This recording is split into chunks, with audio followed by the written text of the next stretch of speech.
सरकार के मुखिया के होने के नाते से डॉक्टर भीमराव अंबेडकर भारत रत्न के जन्म स्थान पर आना ये अपने आप सौभाग्य की बात है। और हमें इस बात का भी गर्व है, डॉक्टर भीमराव अंबेडकर ने जीवन भर जिन बातों को लेकर के अपनी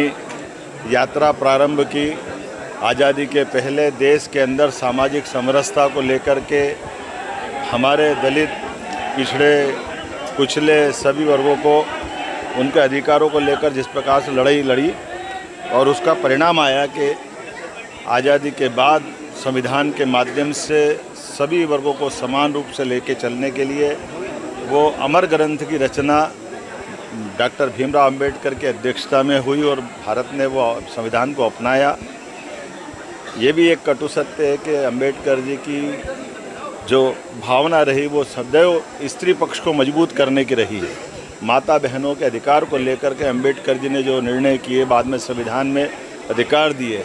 मैटरनिटी लीव, प्रसूति समय अवकाश देना, समानता की दर देना,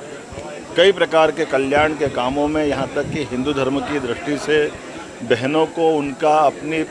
माता पिता की संपत्ति में हक दिलाना या तलाक के समय उनको गुजारा भत्ते का हक देना, ये अंबेडकर जी की दूरदृष्टि थी, जिसके कारण से पूरा देश उनको सदैव स्मरण करता है। मुझे गर्व है आज के समय में अंबेडकर जी की भाव को आगे बढ़ाते हुए माननीय प्रधानमंत्री श्रीमान नरेंद्र मोदी जी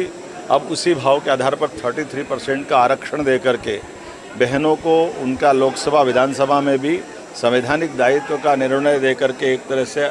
लोकसभा विधानसभा में पर्याप्त प्रतिनिधित्व देने जा रहा है। 21 शताब्दी का यह सबसे बड़ा निर्णय अंबेडकर जी की जयंती के जोड़कर देखा जाना चाहिए। मैं अंबेडकर जी के उस पूरे जीवन के प्रत्येक क्षण में जिसमें उन्होंने भारत माता की आराधना करते हुए जिस प्रकार से पूरे समाज को आगे बढ़ने का रास्ता दिखाया, हम उनकी जयंती के अवसर पर उनको स्मरण करें। और कांग्रेस के लोगों से भी कहना चाहूँगा कि कांग्रेस पश्चाताप करे। कांग्रेस ने उनको लोकसभा में चुनाव लड़के जीतने नहीं जाने दिया। कांग्रेस ने कदम कदम पर बाबा साहब अम्बेडकर के साथ जो छल किया,